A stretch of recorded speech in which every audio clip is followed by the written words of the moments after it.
mandek dhisik, Nduk. Iya, Pak, iya. Wah, kanggo ngaringke napas, mulihke daya kekuatan. Ngono ya, Pak. Iya. Ora ana tembung kang pratitis kejaba ayo luwih dhisik, Nduk, ngunjukake rasa puji syukur marang ngarsaning dat kang murweng dat Gusti Allah Subhanahu wa taala. Ya jalaran kabeh sanga nikmat kang ditampa aku kowe lan keluarga besar ing desa Kupuk kene teman isih bisa sowan meneh ing bengi iki. Ngono ya, Mak. Iya. Kaya padatan pendak sasi sela tumanggale wulan temeka warga agung ing desa Kupuk Bungkal ki nganakake upacara kang cara mbiyen sinebut Sasaji Raja Weda. Sasaji Raja Weda. Iya. Tembung indah cara saiki diwastani sedekah bumi, lek cara simbah-simbah mbiyen ngarani bersih desa utawa selan. Ngono. Iya. Kala mangsa ana sing ndawahake stigma sing ora prayoga marang upacara tradisi bersih desa ya, Mak. Maca buku kuwi aja mung mok tonton sangka sampule wae. Tak baleni maca buku kuwi aja mok tonton sangka sampule wae utawa bungkuse wae. Nanging glejan kaya ngapa to substansine upacara kuwi mau. Ngono. Iya.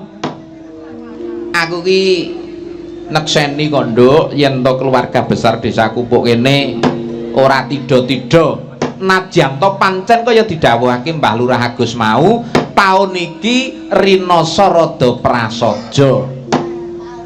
Ngono. Iya. Ya ora mungkin wae pancen ya jagat iki lagi rada tlutur. Tlutur piye? Anggaran desa ki ra longgar kaya biyen meneh, mula ya wah ning ya aceng jempol tetepan kaya ngapa warga desa Kupuk tetep ngadani upacara bersih desa kok, Nduk. Ngono ya, Mak. Iya. Minangka nuduhake rasa syukur marang kabeh nikmat kang wis ditampa sangka peparinging Gusti. Wulu metuning bumi Kupuk kang pancen istimewa. Ngono. Iya. Coba to sawangen wiwit duklor dukidul etan kulon ki nek sawah wis diarani Kupuk ngono walah subure jan. Wiwit kulon wates bungu, kidul sambunge karo Padas karo Pager. Yen lor jalan raya. Sawahe subur apik-apik kabeh, marine ya apik-apik. Tak pujek-pujekke ora mung saiki nganti sak teruse muga-muga sawah Kupuk tetep subur makmur. Asile apik berlimpah ngono lho, Nduk. Allahumma amin. Ya. Lan uga sumrambah marang kesehatan kebahagiaane dulur-dulur Kupuk. Ki ya tetep kaparingan saka ngarsaning Gusti Kang Murbeng dumadi. Aja lali Kupuk bahagia. Ya kuwi slogane. Ngono ya, Mak. Iya. Sowan bengi iki, Nduk, nuhoni dawuh sangka para pepunden pemerintah desa Kupuk lumantar dawuh Mbah Agus karo Mas Carik sarombongan dek bodho kae bengi iki awake dhewe didhawuhi sowan meneh. Ngono. Iya. Wektune iki jane gonta-ganti. Merga ya ngenteni lunggare Mbak Sulis karo Om Gareng. Ngono. Iya. Mula aku nek Kucalang ki nganti pindah tanggal ping 3. Ayo rama itu dong sinden karo pelawak ki nek dina iki wah. Jan kaya ora tau nglerekke bokong ning omah. Saking larise. Iya. Sowan jangkep saka Bedingin Sambit, Nduk, bengi iki. Ngono ya, Mak. Ya. Kanca-kanca saka Sanggar Badranaya full tim. Sindene ya 1 2 3 4 5 6. Ngono. Ya. Ora tak tepungake wong saben taun wis didhawuhi mrene kejaba sing kula dhewe kae. Nek kae taun dengi urung rene. Sapa? Mbak Sulis Evoa. Kok nganggo Evoa? Iya ben paseh kok ya. Wah, ya ora asing meneh. Nek etan ki pepundenku Bapak Monti, Bapak Minto. Iya Pak Diminto ki ngasta Mbak Sulis ki ya hadir terus. Ngono. Iya. Jan rumangsaku apa Pak Minto sing bonang penerus kuwi ta. Duh nek Pak Minto sing bonang penerus ki ora ndalang kok ngajatke yasinan ngono. Iya itu lho saka Gajah ngono ya Pak. Iya wah iki nek sing urung tau sowan mrene iki mbok menawa Mas Aji nek Mas Aji karo Mas Imam tahun dek ini nderek kok elingku nggih to Mas Aji sing tahun niki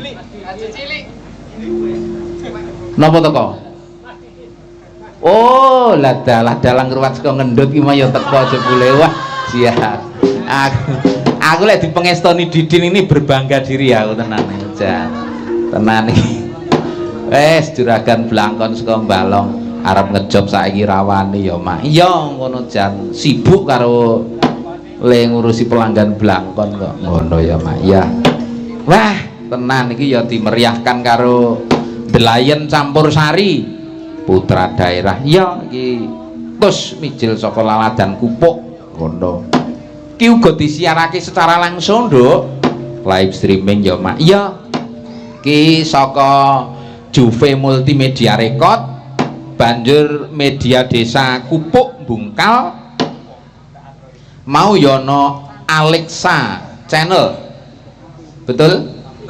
Wangge Alexa Channel mbok menawa yono saperangan kanca-kanca meneh sing ngeling bengi iki ngono iya kok mbok menawa isih tercatat iso diaturake ngono ya Mak iki tembang iki tak aturake kanggo kadangku sepuh iki tembang Agustino SPD lho ngono ya Mak iya ijan salah satu pemerintah desa yang masih menghargai talenta lokal ngono iya di tengah gempuran dalang-dalang saka ngendi-ngendi iki awake dhisik saben taun ditimbali mrene ngono iya mula ya acung jempol beliau iki ora mung rupiah-rupiah ora mung rejan-rejan ning misi terbesarnya salah satunya sebagai pelestari budaya ngono ya Mak iya wah tenan kok bengi iki Mas Tiawan kita wis pulih suarane ngono aku rada marem sian dek mbenke tinak maksimal nanti kaya robot ngono ya iki mang mula kok blangkon iki beda Yogjan tur rada semune biru ha tenan iki nganggo tesmak kok tesmak iya tesmak iki kacamata iki cara Jawane iki tesmak ngono ya sian Mbak Sulis sugeng dalu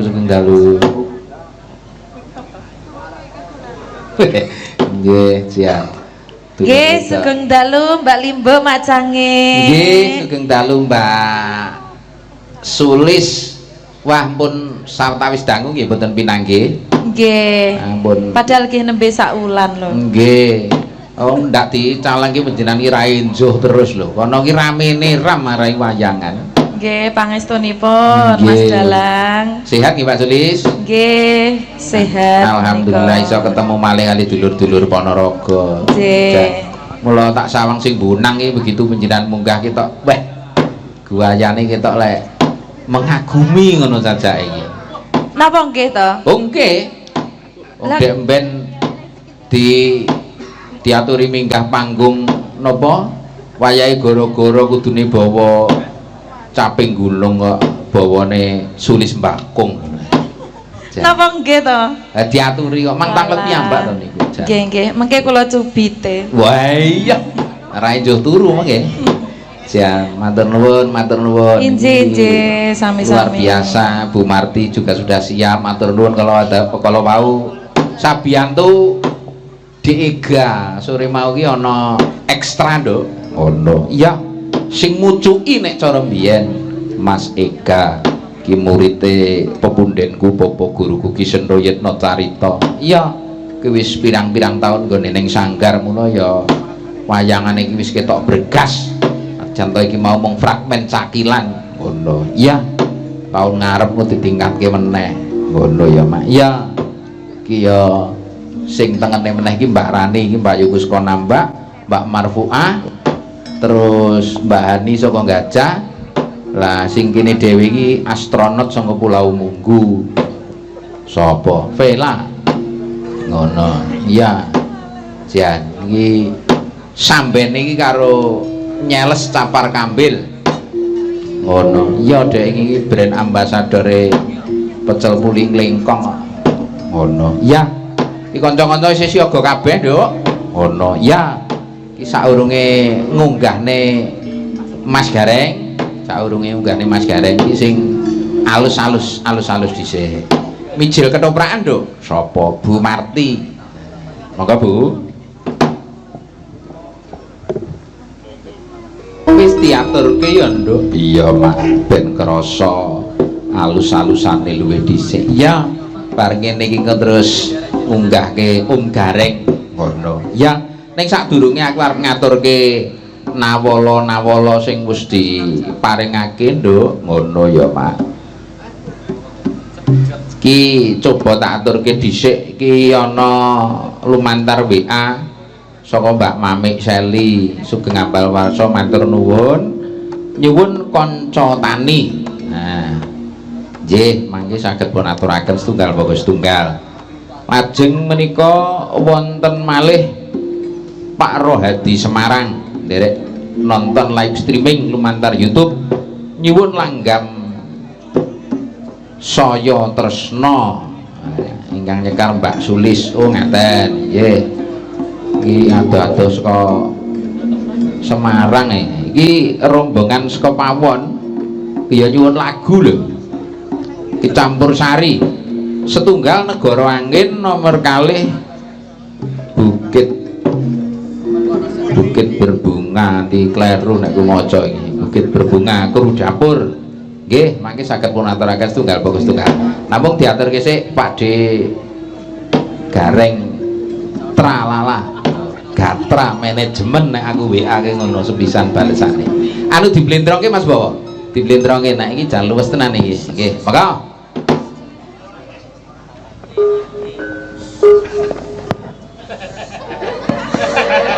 ajek to oh nyuwune serampat boleh gas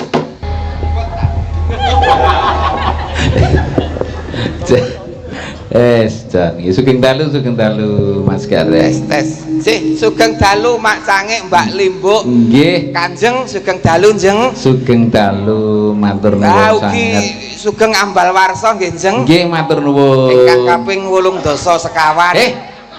Pira?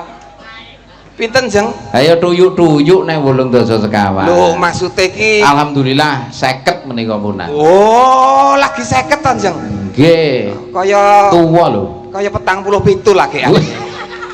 Tak nomke. Korting kok ya mung titik men lho. Ya wis 3 tahun lah ya wis.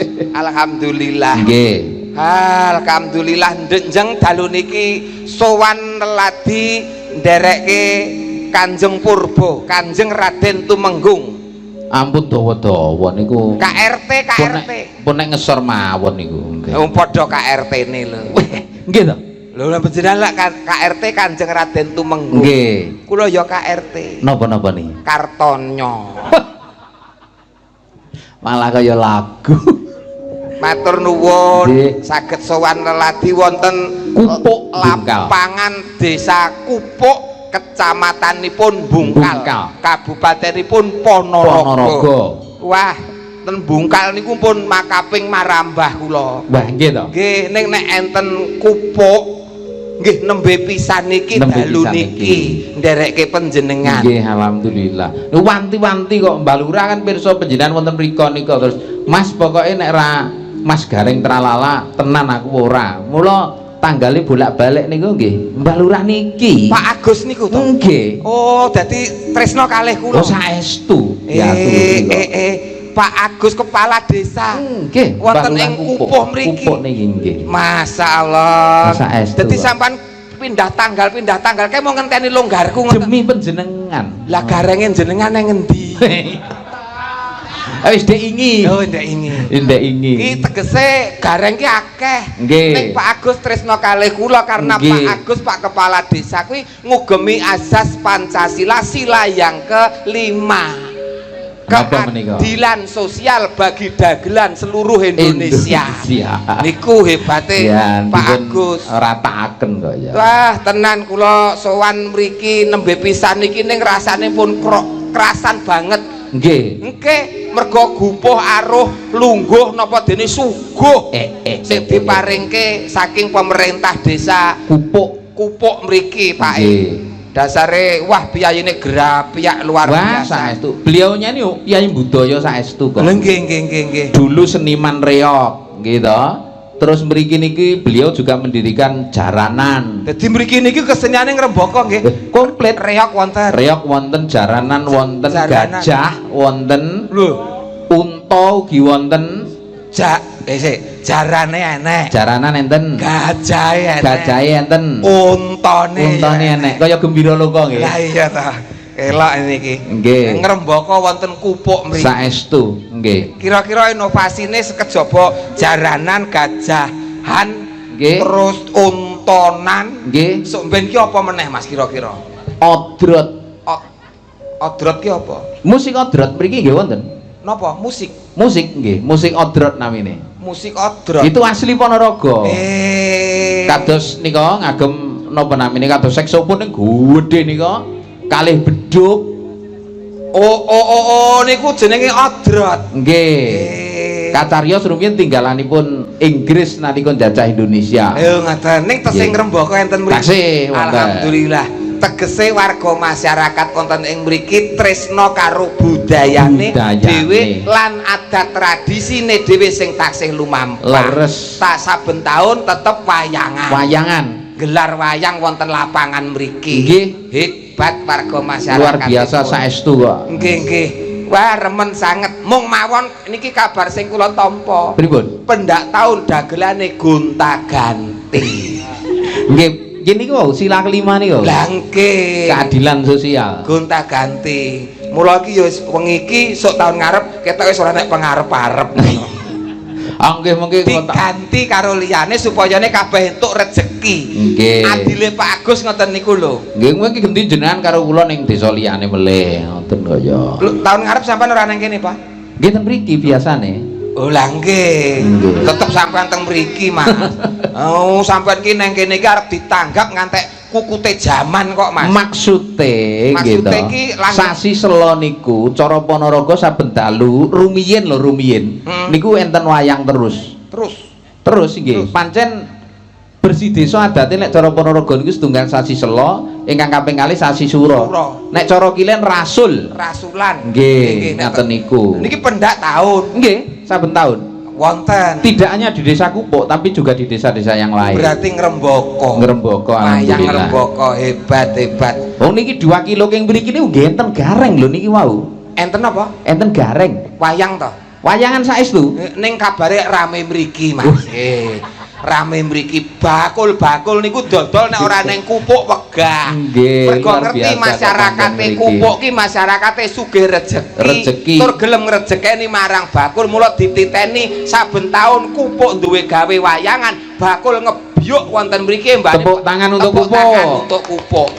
Wah, tegese luar biasa. Oh, kesejahteraan masyarakatnya hebat luar biasa. Nggih. Mongko kono ki ya wayangan ning bakul tetep pilih mriki. Mergo wis tau ngrasake nek dodolan neng Kupuk kuwi mesti laris lho. Ngoten niku. Tur siji laris loro berkahe. Alhamdulillah. Saben bar dodol saking Kupuk mriki berkah barokahe dodol neng liya papan nggon tetep pinaringan uga laris. Amin. Nah, Kupuk ki tenan kok, Mas. Barometer angsare sing apik kok. Nggih. Mula sangke apik angsare kula parkir wae teng Sendang mriko wau, Mas. Golek angsar sing apik kok. Matur nuwun. Wah, jan suguhane elok kesenenganku Mas niki wau. Napa? Pecel. Nggih ta? Sambele, Mas. Pripun? Pedese kaya omongane bojoku nek ngonek-ngonekke aku tenan. Tempene, Mas. Pripun? Tempene wong kene iki ndeblak ombo-ombo. Tempene elok. Itu menarik. Tempe kene iki tenan menarik. Sok pokoke taun ngarep umpama kok enek wayang kok aku ora dikon teko rene aku, Mas. Teko dhewe. Perkarane kelingan tempe niku. Arep golek tempene wong kene aku, Mas. Nyenengke sanget. Nggih, dongane ya Mas. Nggih. Muga-muga warga masyarakat Kupuk pinaringan ayom ayem tentrem. Amin. Tebih saking sedaya godha lan rentana caket manjing nyanding bagya lan mulya. Amin. Mayoritas kadang tani didongakne subur kang tinandur, panene melimpah, omone ilang, rega panene dhuwur utawa larang. Amin. Amin, amin. Sing pegawe mundhak jabatane, mundhak pangkate, mundhak bayare. Amin. Sing sekolah pinaringan pinter, insyaallah sok ben enek menteri saka Kupuk kene Allahumma. Amin. Amin. Sing usahawan usahawati ngrembaka usahane berkah barokah rezekine. Amin. Sing seniman seniwati ya ngono, sing ngrembaka kuncara jayeng bawana keseniane. Amin. Amin amin ya rabbal alamin. Dongane siji sing apik Mas sapu jagate Kupuk sadon saturun pinaringan slamet donyane, slamet akhirate. Amin. Amin. Kuwi sing penting neng kono kuwi Mas. Nggih sing baku niku Sing kok. baku neng kono nek mung gojekan tetembangan ki Wah. sambil lalu iso. Betul. Ning aja nganti lali jroning suka kudu eling lan waspada. Oh sadurunge seneng-seneng kelantur-lantur sing baku ndonga sing becik kanggone Kupuk. Nah, niku lho Mas. itu sing pokok. Luar biasa. Niki Pak Kades ki Pak Agus nek ra salah asmane Pak Agus Setiono. Nggih, leres. Pak, iki jejere Kades wis 2 periode menjabat wonten mriki. Emane Mas. Pripun? Mung gari 2 tahun masa baktine, masa jabatane. Nggih. Ning beliau kabare wis ora kersa munggah Mboten, meneh. Mula nyuwune lakon wayang niku nggih. Apa? Ngeten niku wau. Anoman Maneges. Anoman Maneges. Nggih. Nggih. Melanjutkan dharma di bidang yang lain. Wis arep mendita, wis arep Nggih, mendita. tenan. Luar biasa Pak Kades, pinaringan sehat selalu, Amin. panjang umur, Nggih. awet gagah, awet sehat, awet ditresnani masyarakat. Amin. Mula diarani Kades ki angel kok Mas nek ora wong ditresnani. Nggih, saestu. Nggih, Kades ki hurufe lak K A D E S. Ya ta? K, karakternya harus hebat.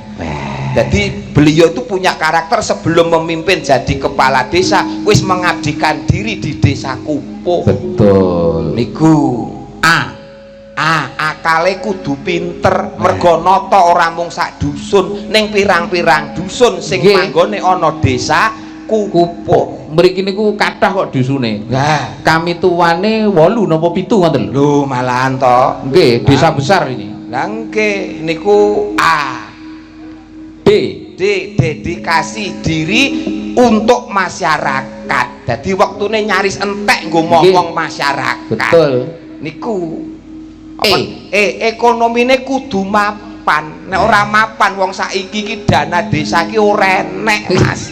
Mula kudu pinter-pinter tenan anggone nata masyarakate. Pinter ubet. Lah, ubet niku wau. S spiritualnya harus tinggi menurut keyakinannya. Nah, betul. Elok Napa-napa Pak Agus Setiono niki ngeten niki. Luar biasa. Sehat selalu Pak Agus ki sing endi to, Mas?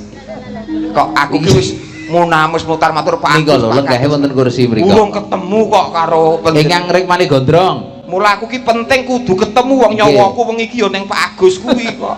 Mbok aman kok panjenengan kok ya. Pak Agus. Oh, sing hormat iki. Masya Allah, lah jebul iki mau sing markiri mobilku, Mas. Oh, udu kok ya. Ya kuwi kok. Monggo pinarak monggo anu parkire monggo diabani kanan kiri. Ning kula ki ora ngerti nek beliau ki Pak Agus kepala desa. Tegese Pak Agus kepala desa kuwi gelem turun langsung ke bawah kepada masyarakat. Ora mung perintah. Nggih Pak, mumpun markiri mobil kula wah jan luar biasa. Wah untung kok aku mau kira pira Mas parkire kok ora ngono lho. Aku walat ngendaan. Kualan nggih sehat selalu. Wah jan asmane wae Pak Agus kok. Betul. Jan. Agus niku saking tembung A, G, U dan S. Agus ki ya saka A karo Gus. A karo Gus. A-nya arep entek masa jabatane 2 tahun meneh. Gusti maringi ya kuwi sing jenenge pepadang, pepeling, petunjuk lan keselamatan 2 periode menjabat sukses warga masyarakat ana ing Kupuk. Luar biasa. Alhamdulillah, tepuk tangan. Tepuk tangan. wingi nang Blitar ya ngono ya Mas, kepala desane tak condro sapa ngono langsung tepuk tangan langsung kepala desane munggah terus maringi aku 500 ya Mas. Iya. Nang Blitar ya wingi Mas. Blitar. Blitar. Ampun ngoten. Ngopo lho, aku cerita Blitar ngono. Kula mang jaluk kesisan. Ah, ngemis kok jamaah iki piye? Ya setidaknya ki duwe ukel dhewe nek aku mau Agus ki ngono kuwi, nek nggo sampean Agus ki piye ngono lho. Ayo. Aku Artinya lho ya artinya gedara Allah selalu melindungi beliau. Amin. Gusti Kang Murbeng dumati tansah memayungi. Allah karo Gusti iki padha ya Mas. Ya padha kok ya. Lah jadi mung A karo Gus. Lho, hurufe AGUS. Ora no kok. Nek dagelan singkat wong sethithik nek dalang kan oke. Sik tak pikir nih sik. Untuk malam ini beliau selalu menginginkan masyarakatnya bahagia. Elok. Selamanya beliau akan mengingat dan memperhatikan kebahagiaan masyarakat Kupuk. Agus kok enek tene to? Lah Agus Tiono. Apa? Tak tambahi gawean kok. Iki kok ngarah patine kanca gitu. Wah ora Mas. Nggih. Oh, kula iso nderek sampean Gus. Kanugrahan kula iki. Anugerah. Ayo wis pirang-pirang nggon ngono kok ya. Kula terakhir kepanggih jenengan ki lak nembe setahun kepungkur ya Mas ya. Setengah tahun to. Iya, setengah tahun. Enten Maroto kok ya. Lali ya. Sembah nuwun pesindene cantik-cantik. Cantik-cantik. Ro lupat 567. Kok 567 6? Siji loro telu papat 567. Sik. Hitungane kok kaya ngene sing. Siji loro telu papat 567. Kok 56 ki piye maksude? Iki nek numpak angkutan cara nggonku kono iki bayar loro kene iki. Kurang ajar. Lho kok kurang ajar iki genahke kok. Tegese siji yo ning iki iso loro. Loro kuwi ngrumati sing sepuh iso, ngomong sing enom iso. Ngono kuwi jenenge. Niku beliaunya pancen nyepuhi para kadang seniwati Sanggar Badranaya. Wah, mbok nggon aku ya disepuhi to, wis wayah nyepuhke nggon aku. Kita lek nganggur suwe. Wayah disepuhke aku. Iya, mula iki sasi ngarep iki musim manten ya kula nderek nyengkuyung menawi panjenengan mangke as pripun carane saiki. Nggih. Ditepangaken Menika ingkang etan piyambak. Etan ki mriki napa? Mriki. Wah, wis bingung aku. Etan ki rumahsaku kono. Nggih. Mriko. Mid in Kecamatan Bungkal menika. Lho, ki Sambungkal asli to? Nggih. Sapa ndek jenengmu, Nduk? Miki Diasta. Miki Diasta, Miki. Amit-amit. Waduh, senake kepidak. Asli Bungkal. Asli Bungkal. Putra daerah Bungkal. Putra daerah. Ora maido nek Bungkal ki terkenal wong cantik-cantik ngene iki kok. Asmane sapa? Nggih, wilujeng dalu, Om. Ya Om bukan dalu nggih. Omplung, heeh. Nggih, kula Vela Rusdiana. Vela Rusdiana. Panggilane? Vela ngotene. Vela. F. Iya Vela. Iya paham Vela. Ila tuwek, Nduk. Nyanto luntu. Anu daleme Bungkal. Nggih. Bungkale ngendi? Kula Munggu. Munggu. Munggu. Nggih. Sik, kowe Vela cah Munggu. Anake sapa? Bukmu sapa? Nama bukmu sapa? Murni. Kowe iki Vela Munggu anake Murni. Heeh. Iki bapak, Nduk. Iki mula kok jan aku nganti kaget lho. Om, iki bapak. Tak sawang ini kok ya pancen rada ana mbrebet-brebete ngono saja iki. Piye to, Mas? Oh, alah pamitin dolan ning nggonku iki jebule menggoke mron. Wong kuwi duwe pedoman hidup. Pripun? Timbang mateni wong dosa, Heeh. timbang dadi tukang mateni wong pilih dadi tukang gawe wong. Bapak, Nduk. Mila bapak kula ngenten. Ha piye?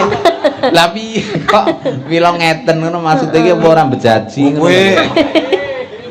Aja disawang eleke to, Nduk. Lha napa ne? Sawangan leteke to.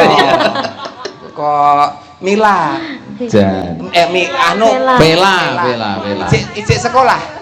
Masih. Nang ndi? Teng pundi, Pak? Wo, lah niki sudah sarjana Sudah lulus. seni. Oh, cah isi to? Nggih. Isi. Dek ben ngekos ning ndi? Eleh, kok mesti kok arani tok marani ngono. Lho, bapak ki lah ya pas Solo to. Anu di depan rektorat. Walah kono. Beda. Nek Pak E lak kos-kosane duwe ning Kentingan. Tak Wah, kowe ben kira. pomong ngekos nggonku fasilitasnya Gratis. Wah, ora mung gratis, Nduk. Nyaman, kamar mandi di dalam, tidur di luar. Loh. Malah kakus kok ya. Apik, Nduk. Ning lak gratis to, Mas. Wong golek gratis. Nggih, pancen anu Mbak Bella, Om Gareng Tralala menika penguasa Solo. Solo ini nomor loro Mas aku. Kuasai RRI dan belakangnya. Ngerti tau. Aku ki nek aku kono anggere klitah-klithik sing ngeterke ya aku kok dadi. Ternyata. Siaran yang radio RRI penyuluhan tentang pertanian. Nggih. Nah, Metode praktis cocok tanam. pertanian dan kebudayaan. Ya, iki larek tengene iki wane. Dolanan kuku wae iki ngopo kuwi? Sapa asmane? Wilujeng dalu. Jendalu. Nggih, kula Hani. Hani. Nggih. Oh, pacare Roma. Kayak Ani. Ani. Ya. Ani niku. Daleme ndi, Nduk? Kula sambit. Kono. Mriko. Lah iya saka kono ngepit rono. Apa-apa ra bener. Hubungan niku mangke. Apa-apa kok kleru. Sambit. Nggih. Iya, melune Ponorogo. Nggih. Ponorogo. Suwe nderekke Mas Purba. Nggih, sampun. Sing betah ya, Nduk. Nggih, kula nggih betah. Ya, wis. Iki wane. Asma sinten, Mbak? Sugeng dalu. Nggih, dalu. Nggih. Nggih.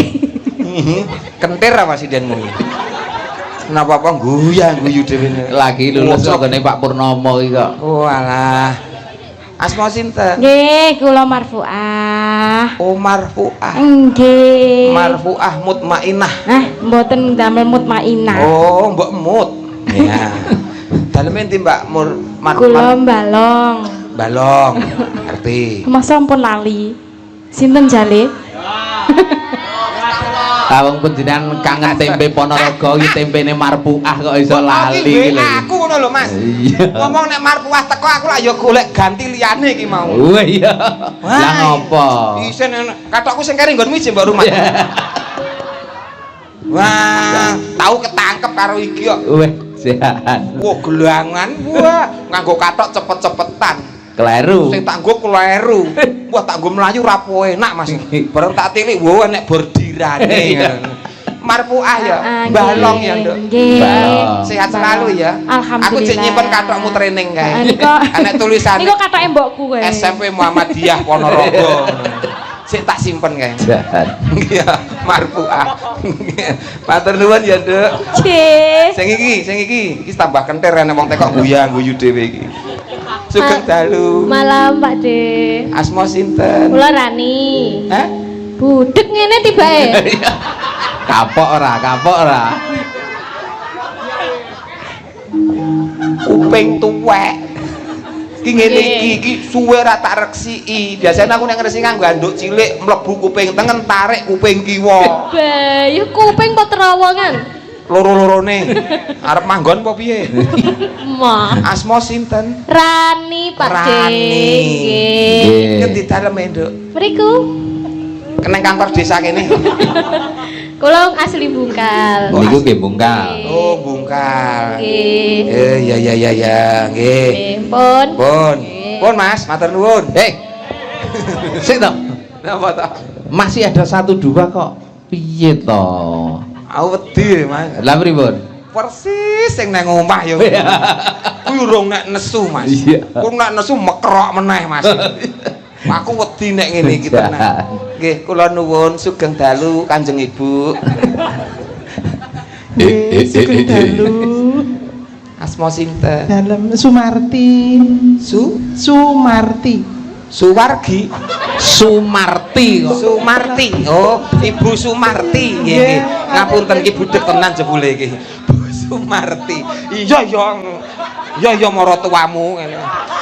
Pidalem pundi Bu Sumarti? Nggih, Cerabak Selaung. Serabak Selawung. Nggih. Ponorogo. Nggih. Oh, nggih. Pun ora usah tekok status wis pokoke. Mboten. Pun sehat selalu ya, Bu. Lancar rezekine. Amin. Umur Amin. pinten umur? 55. Masa karo dalange kacek mang taun. Nggih. Oh nggih kok ya. Masa iya, Mas? Nggih, saangkatane Mas kula pancen. Iki. Nggih. Wargi anu Sumarti iki. Iya. 55. 55. Wah, tetap sehat nggih. Iso Jangan kaya- lupa jaga kesehatan, selalu minum Biomoringa. Iya. Malah iklan. Ih, cekno wong aku ya jek entuk kok iki kok ya. Ayo dibagi no kancane. Yes, semoga tetap lancar sehat. Amin. Pipisnya jek lancar toh? Nah, sih. Pokoknya nek pipis lancar berarti sehat. Sehat. Oke. Sampun ya, Mas. Nggih, isih siji meneh kae. Tahu awor, tahu kenal. Ndak wengi awor. Timon Minto, Pakde minto. sekop-sekop Sekar Gadung Indonesia lho. Kuwi iki sok melu Mbah Minto, sok Nggih. melu Mas Kangko, Mas Nggih. Yoyo, nyat sinden siji ki ora duwe rombongan tetap. Lah nek kaya aku lak melu Mas Purbo, Nggih. upama ora lak ya ora apa-apa ya Mas ya. Nggih, ndek ben ya ora enjoh terus ngono. Eh,